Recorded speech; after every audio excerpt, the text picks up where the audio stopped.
So, the Ultimate Fighting Championship, going into a pay-per-view weekend, excitement is high, and they were looking to build that momentum with a fight that could have decided a new title challenger, with Erin Blanchfield taking on Maycee Barber. And then Friday happens, and Maycee Barber misses weight and just looks like she's not doing good. And then Saturday happens, and it's all right. We get the walk-up, and that's still not looking awesome. And live lines are going crazy and all of that. And then we come back from commercial break. It's time for the main event, which you all just saw because the last fight isn't happening. Maycee Barber pulls out, and a scary medical situation with seizures and the like. And so that is, it is very, very, very scary. So that, it makes it a difficult situation to discuss because on the one hand, if you're having seizures, you should not be fighting. And that is a very scary, very real thing to be dealing with. And then you think about like how bad it could have been if she was making her way to the cage, or heaven forbid, in the midst of a fist fight, and all of a sudden starts having seizures like that. Then we're getting to very grave territory with that. So the seriousness of this does make the actual MMA aspect of it feel just a little bit like, okay, what are we doing here?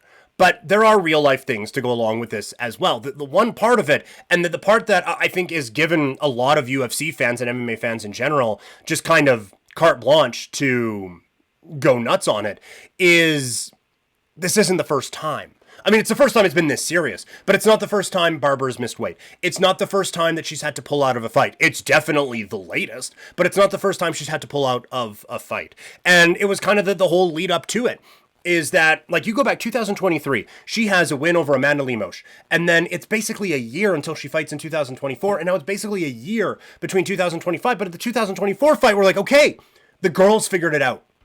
She is at the point now that she has grown into the contender that we think she can be. She has figured a few things out, and then X, Y, and Z happens outside of camp, and now it doesn't seem like she has figured it out. It just seems like there's always something with her. And so that is why, like, it's the most serious one. If it was the only one, the conversation would be different. But because it's a serious one, but I don't think that eliminates all the other things. I don't know. It does seem convenient to say that, well, she had a bad weight cut and thus has seizures. That seems like a pretty straight line for us to draw. Medically, I don't know, but still, like, to Blanchfield's point, they've known about this fight since January. To miss weight is inexcusable. And to have your body be at a point where people are saying, oh, she had seizures because of this, that's just not proper management. And I am not here to talk about the cosmetic moves that she made in the lead up to this that some people are saying could have caused weight problems, weight cutting problems. I don't know. But for this situation, it's again, it's scary, but it is frustrating because you have someone who's obviously talented and who people have seen is talented for a really long time. But there has been, at first, there was a lack of skill development. Like, I don't know if she just wasn't working on it or it just wasn't clicking or what, but the high-level prospect that we saw move up the ranks on the regional scene and then get to the UFC, the progression stopped. And so I don't know if it was just, well, I could do it against them. Why can't I do it against here? I'm just going to whatever.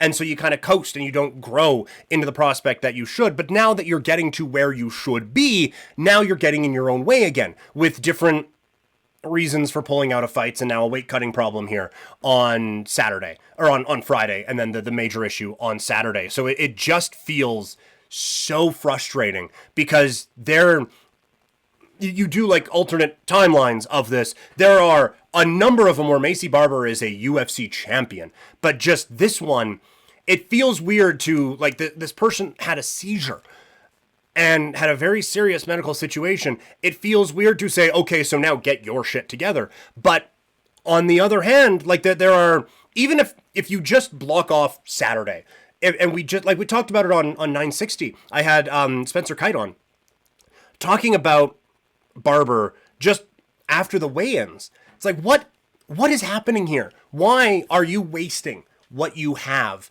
and not putting everything into this. It is so very frustrating. And so first and foremost, you hope she is okay. Secondly, you hope that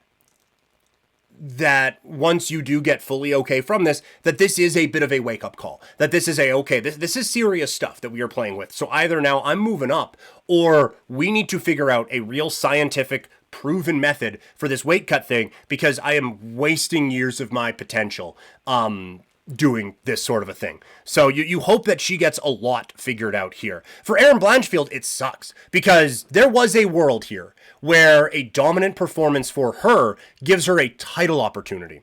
Instead now, I think the most likely outcome of this is a fight against Natalia Silva. Shevchenko gets a mega fight against Zhang Weili, and then winner v winner. I think that's probably the way that this ends up going. So now Blanchfield is no further along. She did apparently get her win money and the 20% that she got from Maycee Barber.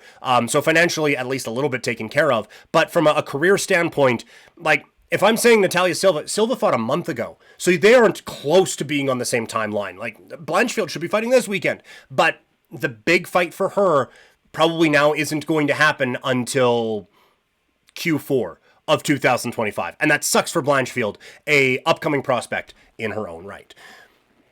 So we'll see. It's a weird situation to talk about because of the severity of what Barber went through, but there are a lot of different layers to it.